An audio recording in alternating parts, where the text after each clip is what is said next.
name is Sarah. And I'm Sal. And we are coming to you from Beardsley Farm. And today we are going to show you how to make granola. Sarah, have you heard about granola? I sure have heard about granola, Sal. Granola is usually a thing that's made up of oats, different types of seeds or nuts. For our recipe, we're just going to use seeds, and oftentimes dried fruit as well. Granola is a really great, nutritious option for breakfast or a snack.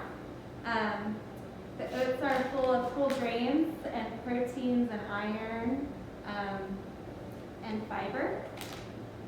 The seeds or nuts also provide protein and fiber for you.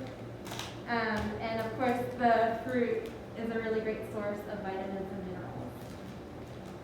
It's great to combine with yogurt or milk and other fruits, and a good start to your day or a nice healthy snack in between meals. So the first thing we always want to do before we start a recipe is to wash our hands. Washing our hands is a good way to be hygienic, and we don't want to add germs to our food, right? So we're going to wash our hands before we get started.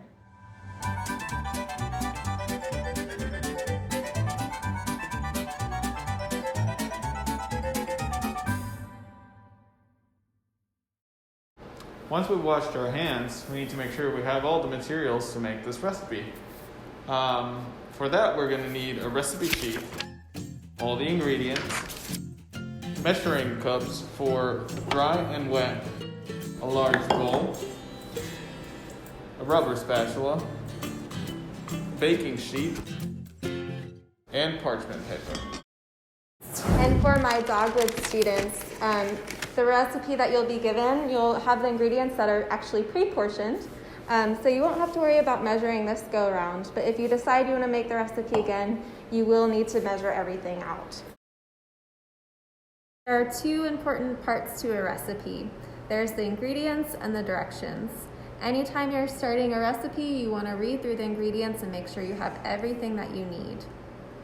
The ingredients for this recipe are 3 cups of rolled oats, half a cup of sunflower seeds, half a cup of pepitas, also known as pumpkin seeds, 3 tablespoons of flax seeds, 3 tablespoons of chia seeds, half a teaspoon of salt, 1 teaspoon of ground cinnamon, half a cup of olive oil. You'll also need half a cup of maple syrup or honey, 1 teaspoon of vanilla extract, and later we'll add half a cup of raisins or other dried fruit. Once we read through all of our ingredients and make sure that we have everything we need in order to make the recipe, the next thing we're going to do is read through the directions. So the first thing on our directions for the super seedy granola is to preheat the oven to 300 degrees Fahrenheit and to line a large rim baking sheet with parchment paper. So you will be using the oven for this recipe.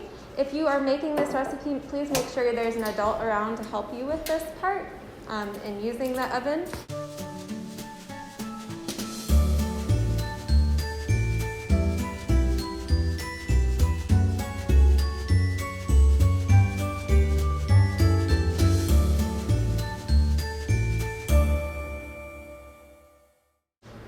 Nice. So our second thing to do is to combine the oats, the seeds, the salt, and cinnamon in a large bowl and stir to combine. So we've already pre-portioned our ingredients and threw them all in the large bowl. And Sal is currently stirring them so they're mixed together. Our next direction is to pour in the oil, maple syrup, or honey, and vanilla.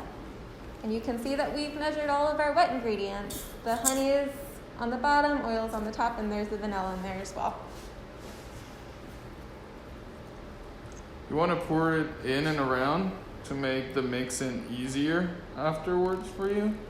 And then use your rubber spatula to push all the liquid out of your measuring cup. If your hands are clean and your parents find that it is okay, it's a good time to mix with your hands if that's something that you would enjoy doing. It gets fun. Otherwise, Use a rubber spatula. Yeah. So once this is thoroughly combined, Sal's doing a really good job of mixing all these things together. Our next direction is to pour the granola into your prepared pan and use a large spoon to spread it out in an even layer. So he's probably going to use the spatula for that part.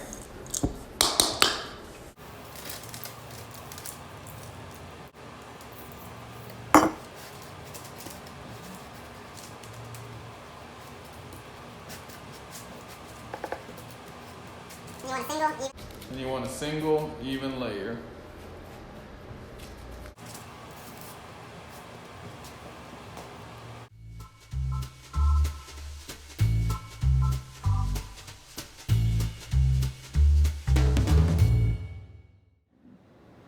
The next step is to put the granola into the preheated oven.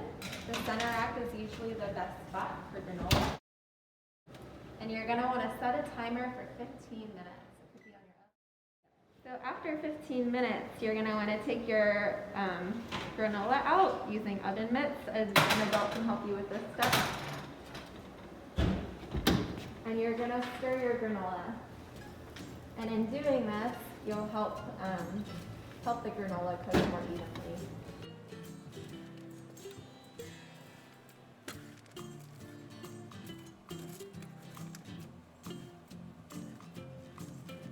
And you want to spread it evenly back after you mix it.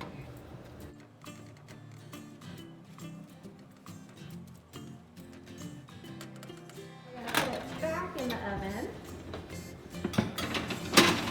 roughly for another 15 to 20 minutes, basically till it's golden brown. You'll probably want to check on it after 10 or 15 minutes periodically to make sure it doesn't burn and it's how you like it. So your granola is ready when it looks golden brown.